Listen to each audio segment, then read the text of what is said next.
Hi guys, my name is Amy. I'm a current senior in high school, and here's how I got a 5 on the AP seminar exam.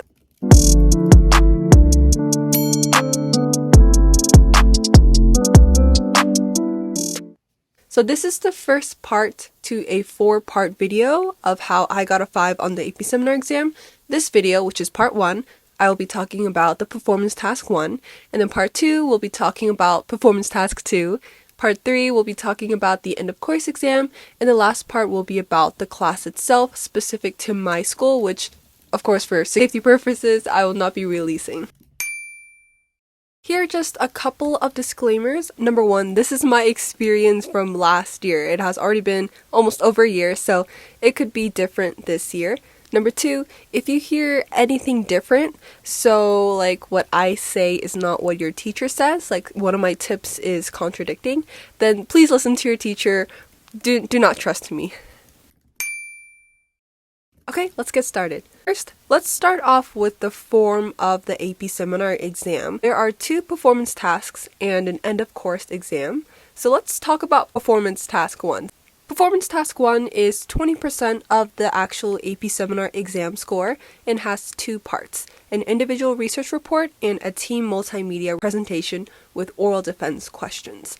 And the individual report has a maximum of 1,200 words with a cushion of 10%.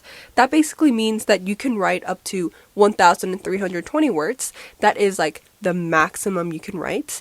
And this research report is scored by College Board and accounts for 50% of that 20% of the AP exam score. The team multimedia presentation is 8 to 10 minutes long, and this is scored by your teacher and accounts for 50% of that 20% too, just like your research report. Here are my takes for each of those parts. Firstly, the individual research report. So you have to look through these things called lens and determine your area, such as cultural, social, environmental, etc.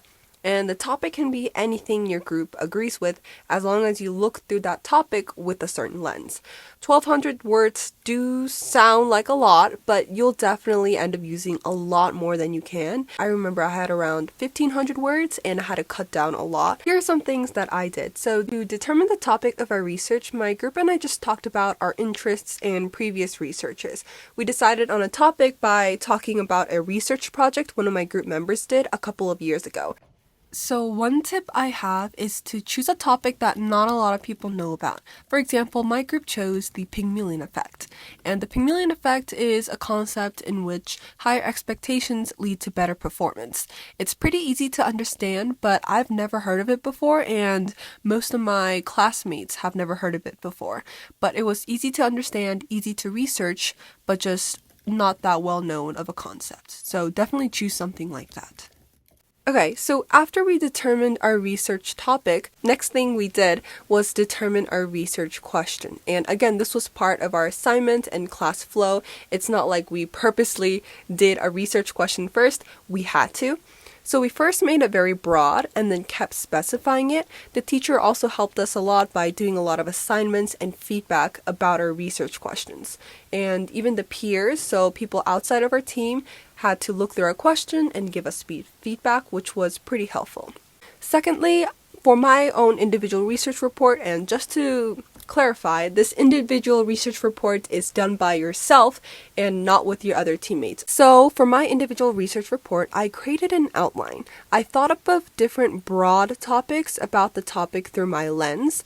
I had the cultural and social lens, so I related the Pygmalion effect to the Asian culture. And through more and more research, I created more broad topics. I think I had around 3 or 4.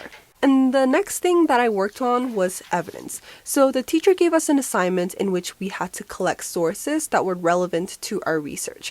I wrote down quotes, statistics, etc., and really didn't worry about the commentary. So I recommend you guys to look at sources, which you guys will be not forced to, but assigned to if you do go to the same school as I am and have the same teacher, and she keeps her same ways, where you will have to look through the sources and copy-paste evidences. I suggest really focusing on that and taking that seriously. The next step is actually commentary. So I actually didn't go straight away to sentences. I created bullet points about my commentary and then later made them into complete sentences. But then again, I realized that I just worked better with bullet points. So if you work better with sentences, go ahead with sentences. But I just feel too pressured if I'm expected to write sentences right away. So it's honestly a personal choice. The last and very important thing that I did was throughout the whole research project, I looked at a lot of example papers to see how other students structured their papers. My own structure was title, introduction, individual topics, which I had 3, conclusion, and then a works cited/references page. Secondly, the team multimedia presentation. So, in my opinion, I thought the team multimedia presentation was the hardest part of the AP seminar class and, of course, the exam. Sure, you get to split the work and the presentation among 2 or 3 other people, but it was still the hardest in my opinion. So, our presentation ran about 8 minutes or 9 minutes, I think, in our TMP. So our team multimedia presentation script was 1450 to 1500 words. So just as another reminder, the TMP needs to be 8 to 10 minutes long with oral defense questions. So if you're kind of looking at how long the script has to be, ours was around 1500, so maybe you shoot for that because our presentation was under the time limit. Here are some tips I used. Number 1, I met with my group very frequently, especially near the presentation day. We talked almost every day at school because, well, we see each other almost every day at school and met up at the library to practice.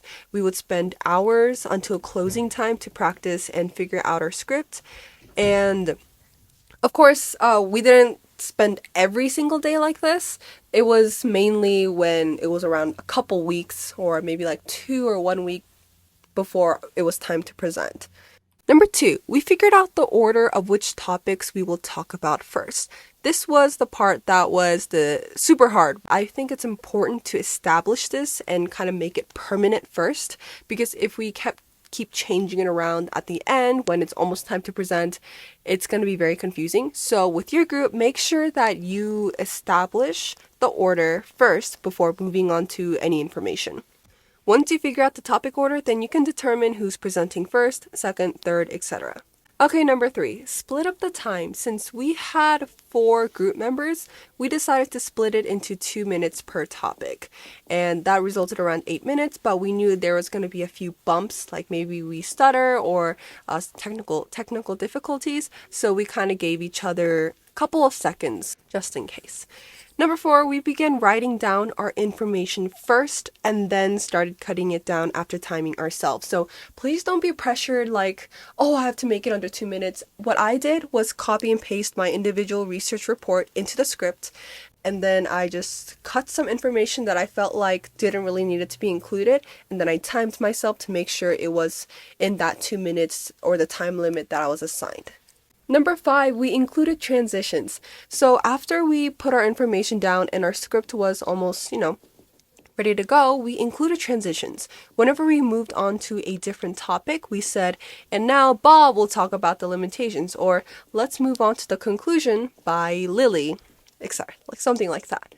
Number 6, practice. Like I said, my group and I practiced a bunch of times. Even though we had our individual parts memorized, working with the group well and synchronizing is super important. Keep practicing and get used to presenting in front of people, and not even just for this presentation, but for the class itself. I'm pretty sure there are a bunch of speaking tips online, so please go look at them and just get used to presenting on the spot and just be comfortable with it.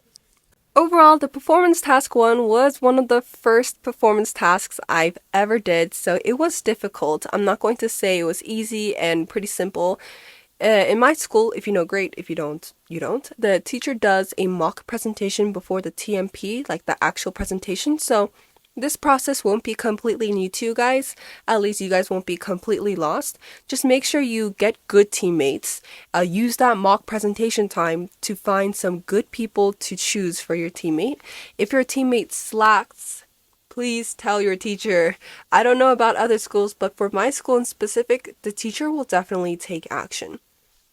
Also, if you're scared about this presentation, Don't worry too much. Your individual research report is pretty important too. Like I said, it's 50-50. I personally think my presentation saved me since my report, I would say, was pretty bad. I did my report a couple of days before, like it was the hard due date. But yeah, so I would say if you've already finished your TMP and you're just really stressed that you think really did bad on it, then just focus on your individual research report and make it so, so good. Because it can be a situation where your presentation might not be too good, but your report is fantastic. Then I think you can still get a 4 or a 5 overall for your AP seminar exam. I think what happened for me is I didn't really do too good for my report, but I think my team was amazing with the presentation. And this is the end of the first part of the part 4 series of how I got a 5 on the AP seminar exam. I really hope my tips helped out or will help you in the future. If you are taking the exam this year, I wish you the best of luck. I hope you guys did amazing on your reports and presentations. And if you're thinking about taking the class next year, I really do recommend it. If you go to my school, the teacher is fantastic. If I missed any tips or if you have any questions, please put them down in the comments below and make sure to like and subscribe. Thank you!